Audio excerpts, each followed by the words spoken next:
Queridos, graça e paz. Iremos, nessa ocasião favorável, falar um pouco acerca da reconciliação. Para tanto, eu os convido à segunda carta de Paulo aos Coríntios, capítulo 5, versículos 18 ao 21. Assim está escrito: e tudo isso provém de Deus, que nos reconciliou consigo mesmo por Jesus Cristo e nos deu o ministério da reconciliação.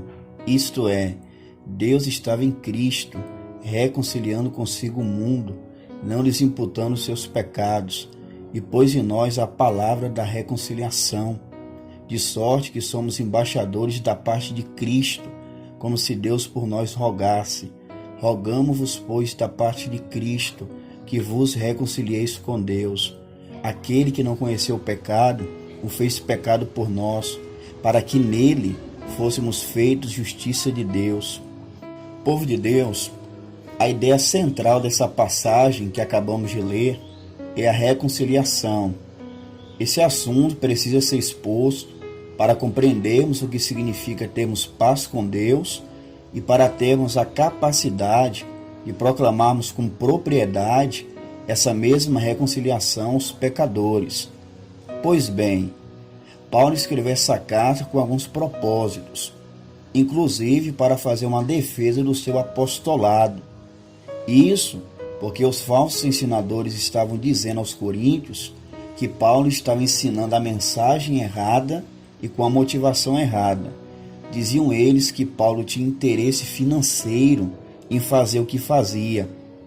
Paulo então se defende dessa calúnia em toda a carta de forma fragmentada, contudo, de forma mais desenvolvida, os capítulos 10 ao 13.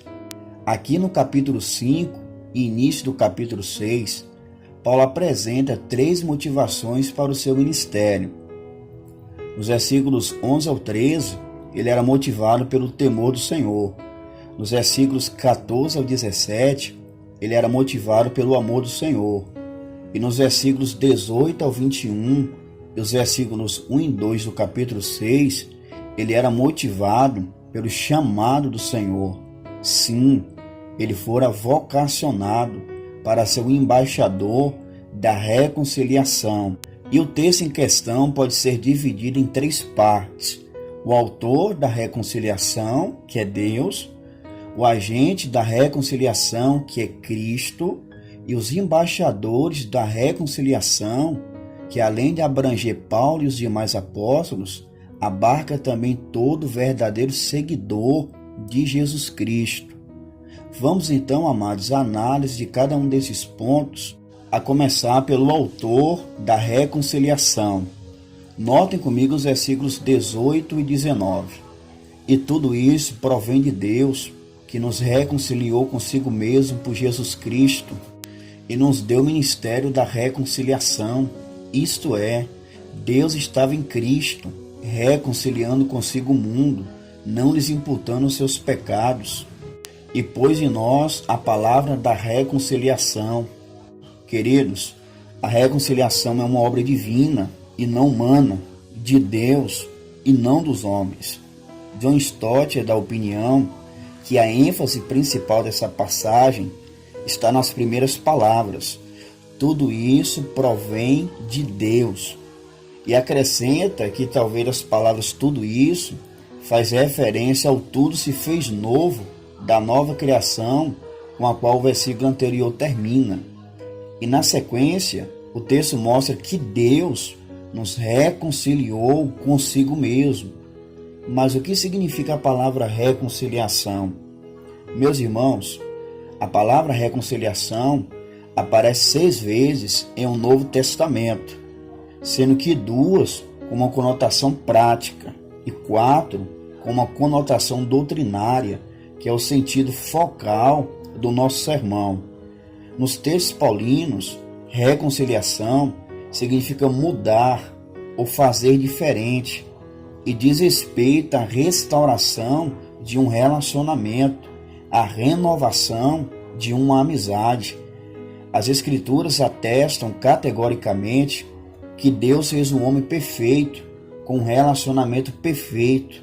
Contudo, ele caiu em transgressão E o seu pecado foi como a sujeira de um esgoto desaguando nas águas da humanidade. Por isso que em Romanos 5,12 atesta o apóstolo Paulo: pelo que como por um homem entrou o pecado no mundo, e pelo pecado a morte, assim também a morte passou a todos os homens, por isso que todos pecaram.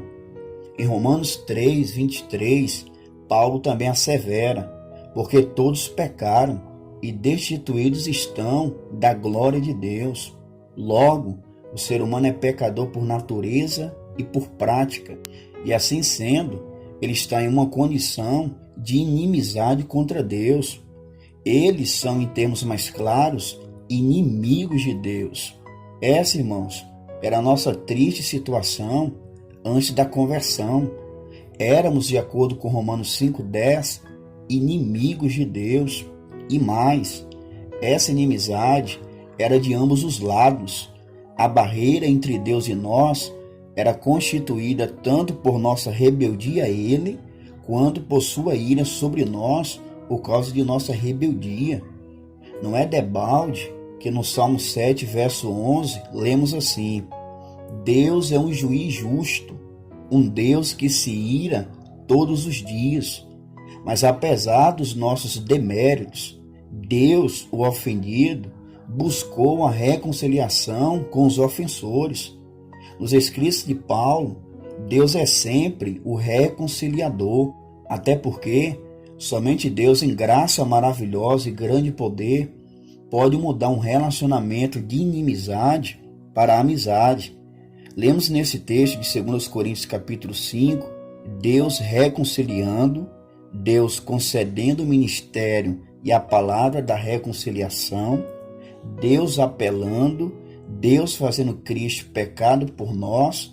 Percebam, Ele fez tudo. A nossa única parcela, irmãos, foi o pecado. Só cremos e nos arrependemos depois que ouvimos o Evangelho de Cristo.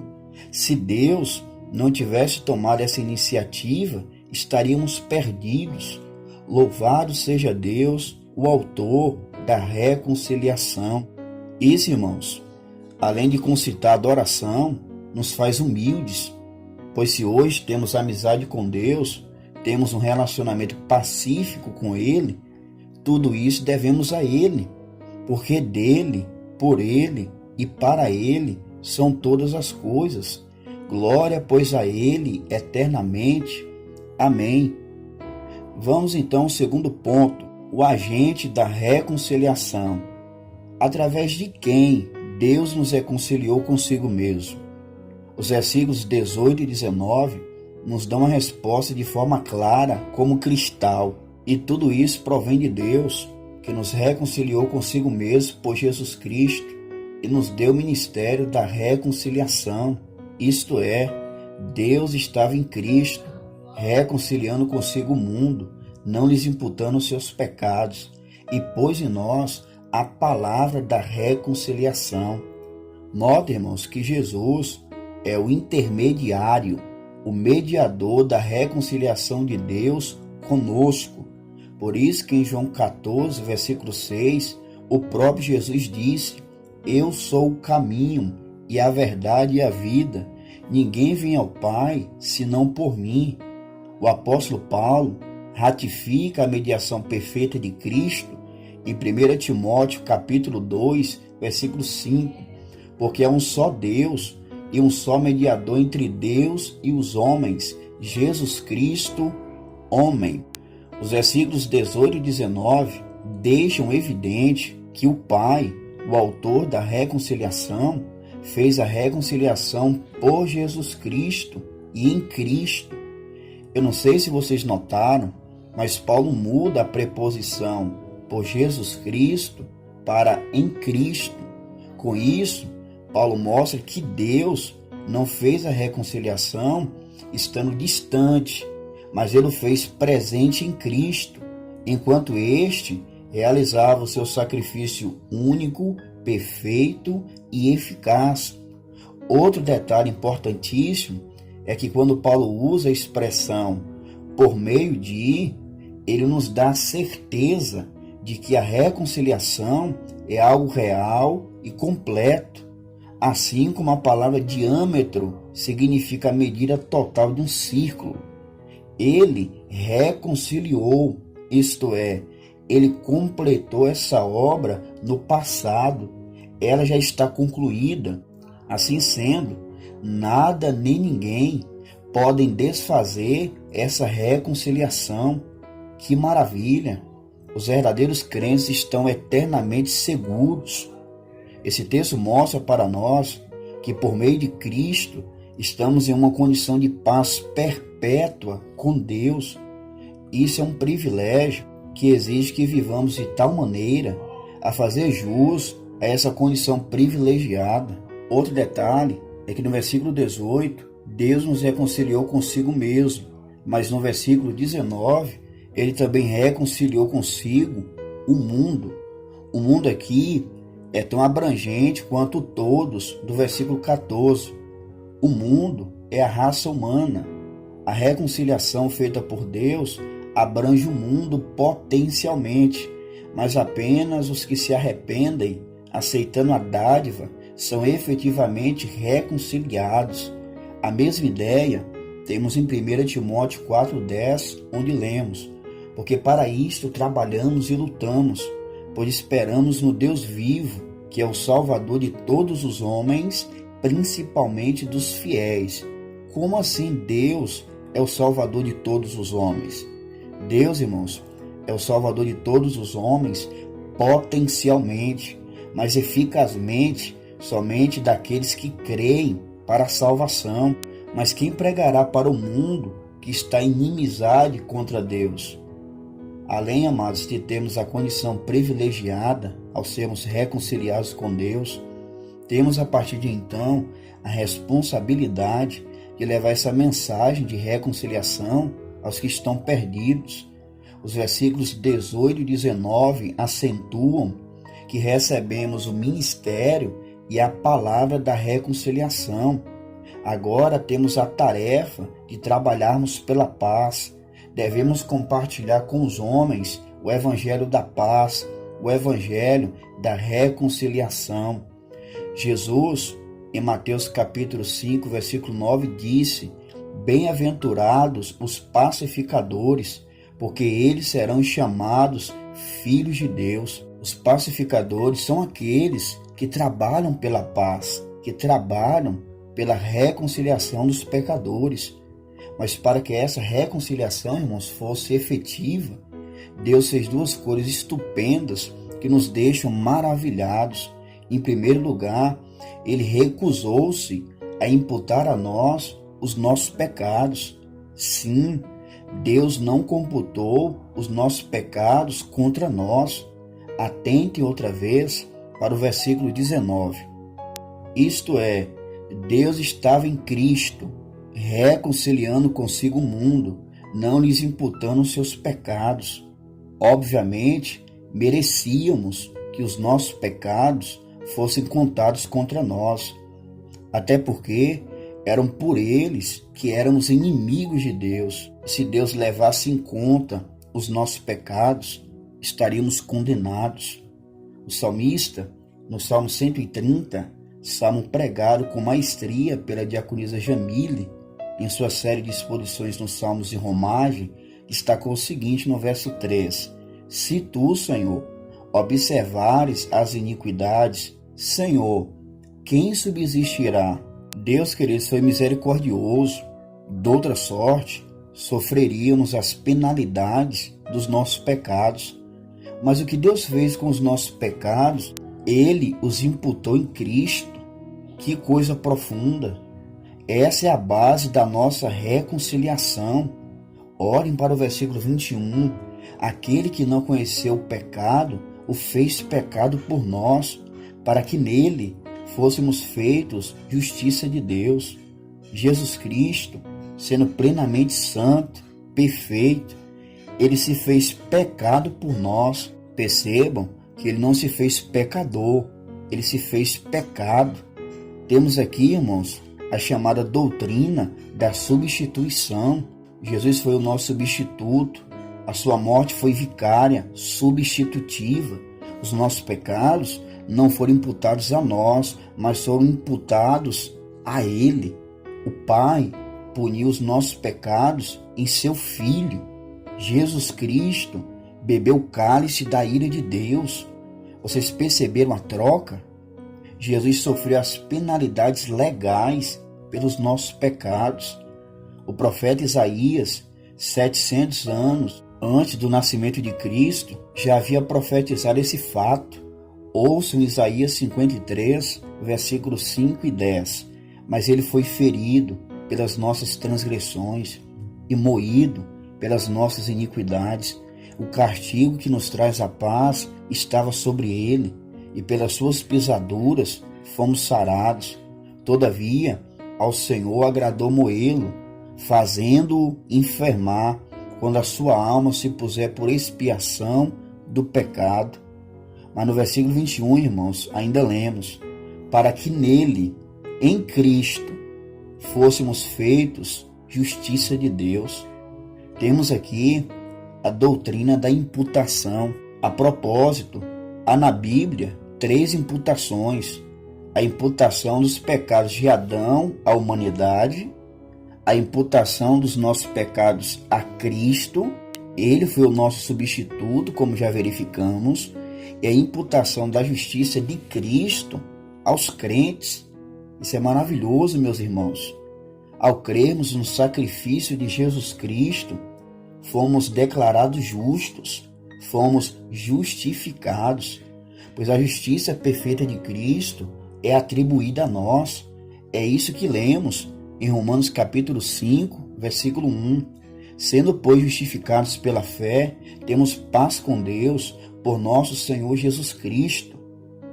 Vamos então, amados, ao terceiro ponto do nosso sermão: os embaixadores da reconciliação. Notem o versículo 20: de sorte que somos embaixadores da parte de Cristo, como se Deus por nós rogasse. Rogamos-vos, pois, da parte de Cristo, que vos reconcilieis com Deus.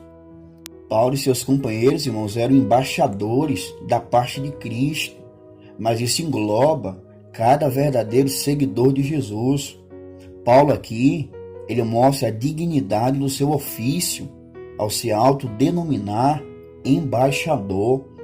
Essa palavra embaixador é um termo legal que era usado para designar o emissário de César, que além de falar a favor de seu senhor, falava no lugar do seu senhor. Assim sendo, os embaixadores da reconciliação falam a favor do Senhor e no lugar do Senhor. Quando eles anunciam que Deus estava em Cristo, reconciliando consigo o mundo, é como se o Senhor estivesse rogando por eles, se reconciliem com Deus. O comentário organizado por F.F. Bruce salienta o seguinte, que a expressão que vos, que aparece no versículo 20, não está no grego. Deus aqui não está se dirigindo aos seus convertidos, que já foram reconciliados, no versículo 18, mas está dando o tema da sua mensagem, ou seja, implora aos homens dizendo: reconciliem-se com Deus, aceitem a amizade que Ele oferece. Vejam, irmãos, que Deus já realizou a reconciliação, mas os homens descrentes devem reconhecer a sua condição de inimigos de Deus, colocar de lado as armas da rebelião, cessar sua revolta obstinada e reconciliar-se com Deus através de Cristo. Se você que me ouve agora ainda não é um seguidor de Jesus Cristo, você precisa se reconciliar com Deus enquanto há tempo.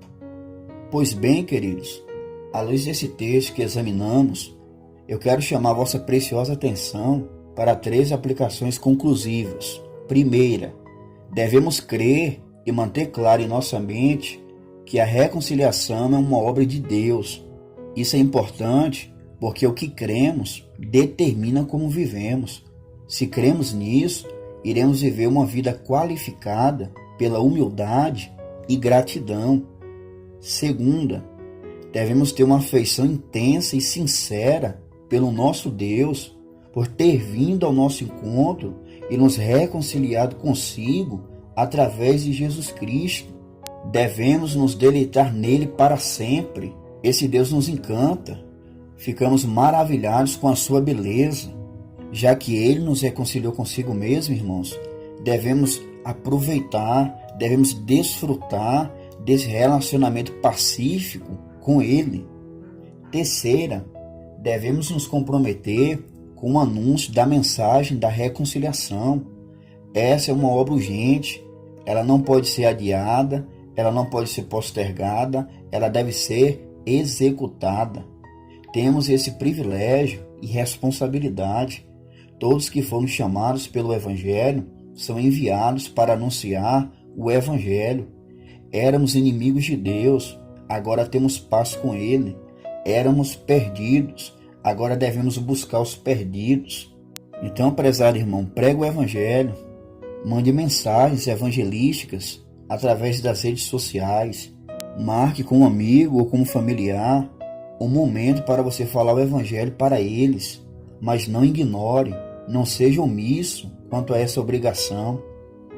Finalizo a minha fala citando as palavras do grande embaixador da reconciliação, constantes em 1 Coríntios 9,16.